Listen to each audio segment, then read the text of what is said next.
me, GameFreak4Ever. Glad to be back to do another video. This video, I wanted to talk about being a 45-year-old gamer and how it looks like at this point in my life. I actually, as you can see, I'm wearing the Happy Console Game shirt. I wanted one when it first came out, God, years ago, probably more than 10 years ago. Probably been following his channel a little bit over, man, probably his second or third year when it came out on YouTube, so probably about 2010, something like that. But anyway, years ago, God, it's been 10 years ago since I did the 40-year-old gamer response when I was 35, and then I did one at 40. Now I'm 45, and just wanted to kind of talk about how my life as a gamer has changed, evolved, and where it is now. I started out as a little kid, you know, of course, like everybody else. You had an opportunity to play video games either at your cousin's or your family or your friend's house or something like that, and you had your first little interaction.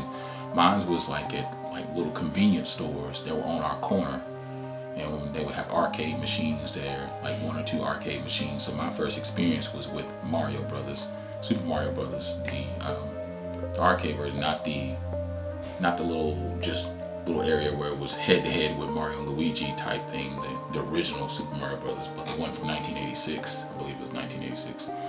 But that kind of just evolved into the home consoles with the Atari 2600, and then I had a Nintendo, and then I got a Super Nintendo, and a Nintendo 64. Then eventually I got a PS2, 3, 4, now the 5, and then I started dipping back on other systems, so getting like the Sega Dreamcast, and of course I had the TurboGrafx-16 when it came out. And then I also started dabbling with handheld devices like the PSP, the original. Then I moved over to like the 3D XL. Currently I have the 3D XL, 2D XL, PS Vita. Looking to get the PSP again, and get some of these other handheld devices like the Steam Deck and a few others and stuff like that. I would love to branch off and get some of those because they're a little bit, or the Lenovo. I just like the way they're set up to where you can use them as a PC, but you can also use them as a handheld, and they got the proper components in them that will allow you to get to where you want to get to. Anyway, now that I'm 45 and got 2 grandbabies now, things have slightly changed for me. It's funny how they say when you get older, things slow down in certain areas. So I decided recently to back off social media because I just felt like it was a waste for me personally. Like the scrolling through the reels on Instagram, I just felt like it was a time waster. You know, over the last 5-6 years, I've started diving heavy into reading books, reading more comics and stuff like that.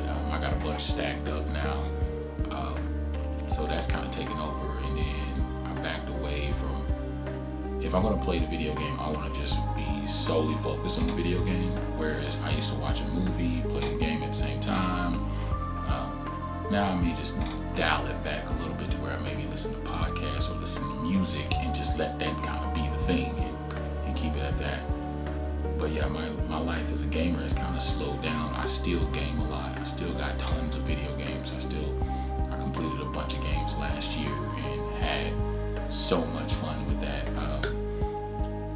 I picked up my PS5, what was it, January 5th of last year. So I pretty much been playing it since then. I just recently went to my friend's house and played on the PS4 for the first time in a year, because I actually had basically left that out. But my current systems, just to give you a rundown, I got the PS2, 3, 4, and 5.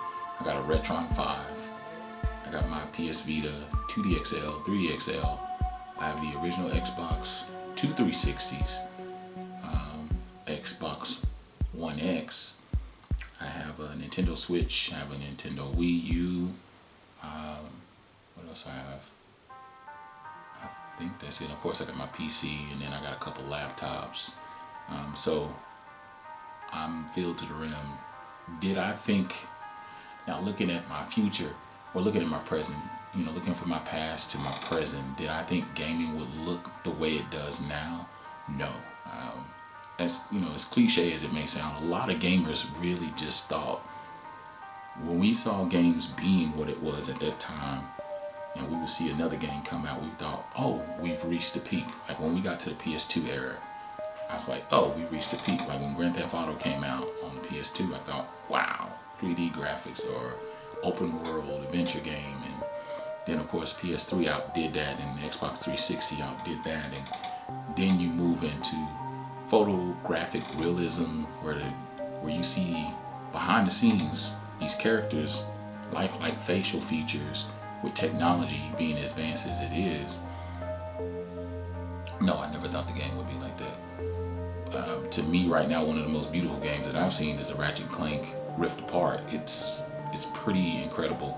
I beat a gang load of games and stuff like that, but yeah, man, getting older has not changed my love or passion for gaming. If anything, now my family and my loved ones know just how much I really love gaming. Like, to the point where now they include it in gifts. Like, oh, I got a gift card I can get you for your birthday, or for a special event, or I got games that are stacked up. Oh yeah, I have these games stacked in my garage. You want it? And that's how I got the let me pull it out. Do I have it? Whatever the Sega handheld device is called, I forgot. I can't think of it. I got a lot of rapid fire thoughts coming at me at one moment. But the Game Gear. One of my buddies, he went into his garage and he found one, and he was like, "Yeah, I've had it, and it happened to have Sonic in it." And so I've been playing that.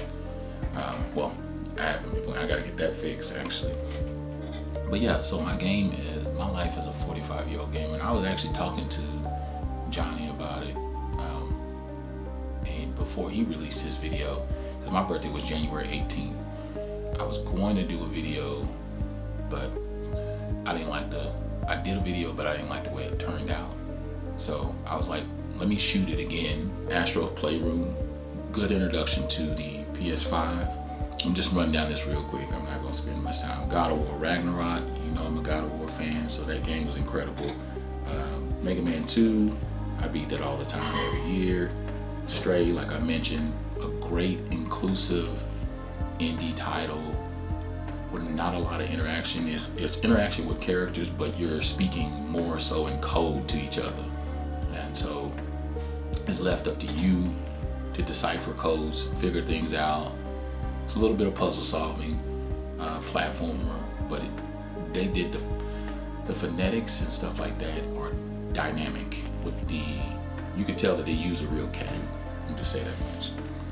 The medium, a lot of people didn't say much about the game, but I love the flip between the real world and this horror sort of different dimension that she tapped into. Really good game. It originally came out on the Xbox. I don't know if they still have it on Xbox Live. I'm saying Xbox Live, but it's now called something else. Like I said, my brain be somewhere else. Anyway, another title I found was called Siggy, A Fart for, what is it called? A Fart for Lucina. Then of course, Ratchet & Clank Rift Apart, eSWAT, Samurai Aces, Evil West. Evil West turned out to be a phenomenal game. It's this guy that basically is in the Wild West, but he's killing zombies, kind of like a cowboy or whatever. Another great title. I bought the digital copy last year some time ago, beat it, loved it.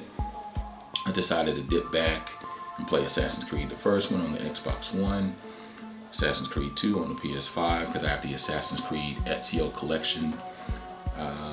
Bright Memory Infinity, or Infinite. It's a really good title. I had it on Steam, but my computer wasn't up to par or speed to be able to play it, so I got it on PS5. I got it real cheap. Real short title, probably like 4 or 5 hours. But it's a really good game. Graphically, it's very beautiful. Nice little shooter. Game I haven't beaten, and I was surprised. Sonic 3. Finally beat that. That was fun. There's this real nice little indie title.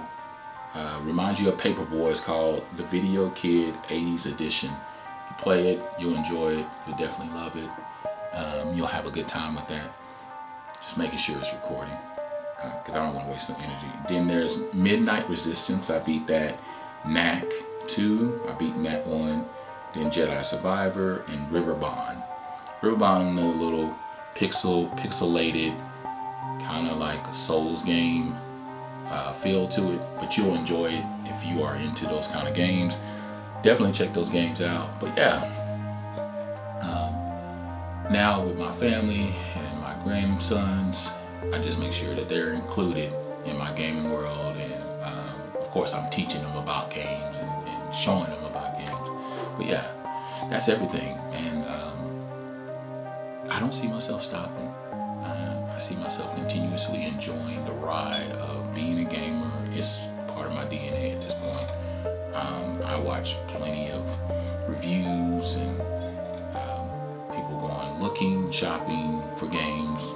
I have backed away from garage sales and going to look for games out in the wild, I guess, as the term is used. If I just happen to see a game on sale, I buy it. You know, not like I did back in 2014, where I was just buying like a buttload of games and going crazy with it. My library is probably about 200 games at this point, I think. Maybe a little bit more. I'd have to show y'all one day. But yeah, that's my life as a gamer right now. Tell me how your life is a gamer. I'm GameFreak4Ever.